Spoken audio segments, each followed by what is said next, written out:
आपको कुछ खास प्रश्नों को लेकर आए हैं, जो कि 27 फरवरी, ज़्यादा दिन दूर नहीं है, 27 फरवरी को कौन सा परीक्षा में आएगा वही चीज़ हम आपके सामने लेकर आए हैं। मैं श्याम धर्मेंद्र हर एक जो पेपर आ रहा है हर एक मॉडल प्रस्तुत कर रहे हैं आपको। इसके पहले देखिए कितना बेहतरीन संस्कृत का मॉडल डाला गया है, मैथ का मॉडल डाला गया है, खास क्वेश्चनों को लेकर। जैसे इस समय अब देखिए ढेर सारे आपको पढ़ लेना है, लेकिन हम जैसे संयोजन क्रिया किसे कहते हैं। संयोजन, संयोजन का मतलब जुटना। जब दो पदार्थ, जब संयोजन, जब दो या दो से अधिक पदार्थ संयुक्त होकर एक उत्पाद का निर्माण करते हैं, एकल उत्पाद का निर्माण करते हैं, तो संयोजन क्रिया कहलाता है। संयोजन का मतलब जुटना होता है।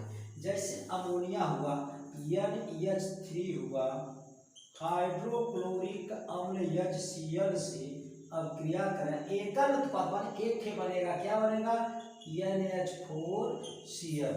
ऐसे तमाम उदाहरण हैं। जैसे H2 धन O2 मिलकर आपस में जल का निर्माण करेंगे, 2H2O बैलेंस करने के लिए 2 का गुना इधर। तमाम उदाहरण, रासायन विज्ञान में उदाहरण आपको पढ़ लेना है। उदाहरण और रासायनिक समीकरण को इस अक्षरों पर विशेष ध्यान देना है। कौन अक्षर छोटा में लिखा जाना है, कौन अक्षर बड़ा में लिखा जाना है, आपको सावधानी बरतनी है रिएक्शन में। अगर आप रिएक्शन लिखेंगे सही तरीके से तो नंबर विधिवत उठा सकते हैं। अब देखिए संयोजन क्रिया यह हुआ। वियोजन, वियोजन का मतलब टूटना। जब कोई भाई एक उत्पाद रहे, जब दो या दो से अधिक पदार्थों में टूट जाता है, वियोजन क्रिया कहलाता है। इसमें से आपको आएगा जैसे प्रकाश अपघटन पढ़ लीजिए, उभय अपघटन क्रिया पढ़ लीजिए, ऊष्माक्षेपी ऊष्माशोषी। ऊष्माक्षेपी, ऊष्माक्षेपी का मतलब ऊष्माशोषी, ऊष्माक्षेपी ऊष्माशोषी बहुत इंपॉर्टेंट है। जैसे देखिए ऊष्माक्षेपी अभिक्रिया, ऊष्माक्षेपी अभिक्रिया क्या है, ऊष्माशोषी अभिक्रिया क्या है। ऊष्माशोषी का मतलब ऊष्मा को शोषण करेगा, ऊष्माक्षेपी का मतलब ऊष्मा निकालेगा। यानी कि जिस अभिक्रिया में ऊष्मा का उत्सर्जन होता है, कहने का मतलब ऊष्माक्षेपी अभिक्रिया का मतलब जिस अभिक्रिया में ऊष्मा का उत्सर्जन होता है ऊष्माक्षेपी अभिक्रिया कहलाता है। इनका उदाहरण बढ़िया से पढ़ लीजिए आप। ऊष्माशोषी का मतलब जिस अभिक्रिया में ऊष्मा का अवशोषण होता है, ऊष्माशोषी अभिक्रिया कहलाता है। लेकिन इंपॉर्टेंट है, आपको उदाहरण पढ़ लेना, उदाहरण आप विधिवत पढ़ लेना। अब देखिए तमाम ऐसे हम खास प्रश्नों को लेकर आए हैं। अब देखिए अम्ल, अम्ल की परिभाषा आप आर्हेनियस के अनुसार से हम बताए थे। अम्ल की परिभाषा, क्षार की परिभाषा पढ़ लीजिए। पीएच क्या है, हाइड्रोजन के ऋण लागत मान को पीएच कहते हैं। पीएच का मान जैसे 0 से 14 तक, अगर 0 से 14 तक कहने का से ज्यादा क्षारीय, 50 हो गया, 10 अम्ल का परिभाषा का रासायनिक गुण के रूप पढ़ लेंगे। रासायनिक सूचक के विषय में परिभाषा हमने पीएच हो सकता है।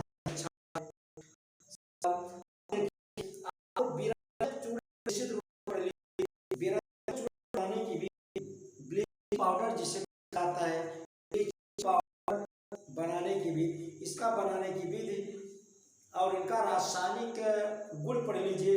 विरंजक क्रिया क्या है, विरंजक क्रिया के विषय में। अब इसके बाद पेरिस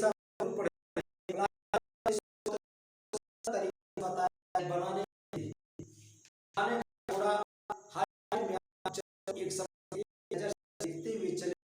जिससे आपको तैयार शीट भी 20 नंबर आता है, भरने में आपको दिक्कत न हो। निश्चित रूप से जितना प्रश्न बता दिए गए हैं उतना पढ़ेंगे तो आप निश्चित रूप से ढेर सारे नंबर इकट्ठा कर सकते हैं। अब देखिए आपको बताया गया है कि हाइड्रोकार्बन किसे कहते हैं, हाइड्रोकार्बन किसे कहते हैं। अरे भाई हाइड्रोजन और कार्बन से बना यौगिक ही हाइड्रोकार्बन कहलाता है। हाइड्रोकार्बन नाम है उसका हाइड्रोकार्बन। उस हाइड्रोकार्बन कई प्रकार का होता है, इसमें पढ़े थे संतृप्त हाइड्रोकार्बन, असंतृप्त हाइड्रोकार्बन। संतृप्त का मतलब जिसमें एकल बंध पाया जाता है संतृप्त हाइड्रोकार्बन कहलाता है, जिसमें द्वि या त्रिबंध पाया जाता है असंतृप्त हाइड्रोकार्बन कहलाता है। उसका आप उदाहरण पढ़ लेंगे बेहतरीन तरीके से। समावयवता पर टिप्पणी आती है, समावयवता पर टिप्पणी आती है।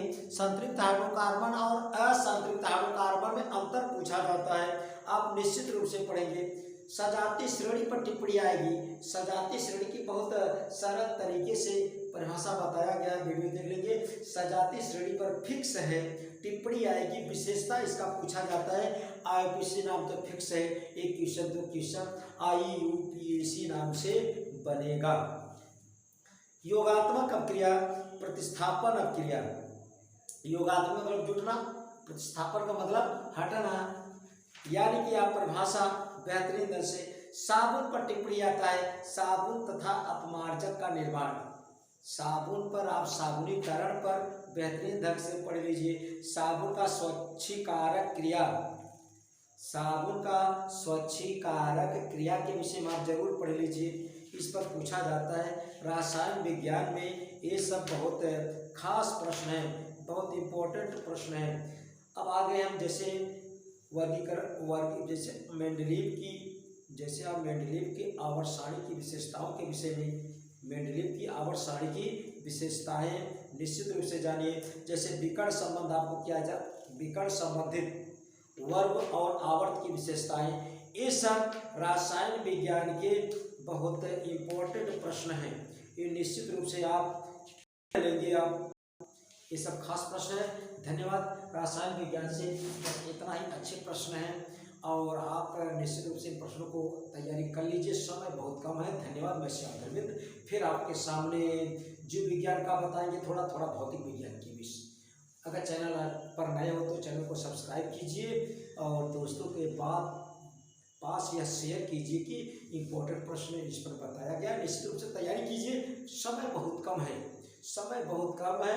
तमाम देखते हैं कि परीक्षा में अधिकांश बच्चे अगर पहले लिख लेते हैं तो बैठे रहते हैं। बैठिए मत, 3 घंटा आपकी आखिरी का, आपकी ज़िंदगी का 3 घंटा लिखते रहिए। आप 3 घंटा लिखते रहिए, इधर उधर मत देखिए, आप इधर उधर मत देखिए।